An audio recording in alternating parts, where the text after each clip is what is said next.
नमस्कार मित्रांनो, येणाऱ्या पुढील भागात आपल्याला खूप मोठा आणि जबरदस्त ट्विस्ट पाहायला मिळणार आहे.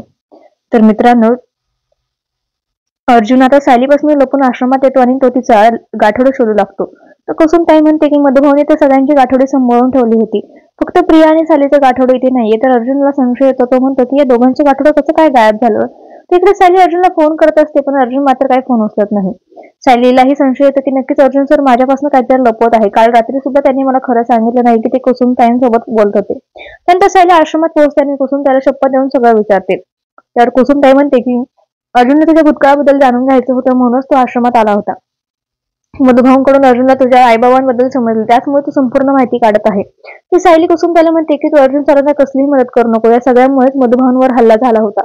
माझ्या आईबाबांबद्दल माहित पडलं तर कोणीही त्यांच्यावर हल्ला करेल. तर कुसुम ताई म्हणते की अगं तू काय बोलते, तुला तुझे आई वडील नको आहेत का. तर सायली म्हणते की पण मधुभाऊंवर मला कुठलेही संकट येऊ द्यायचं नाहीये. मधुभाऊंना आनंद मिळावा असंच मला वाटतं आणि मधुभाऊंवर कुठलंही नवीन संकट यायला नको माझ्या आई वडिलांमुळे, असं सायली म्हणत असते. मित्रांनो, आता पुढे काय होईल हे सगळं पाहणं रंजक आहे, पण तुम्ही मालिका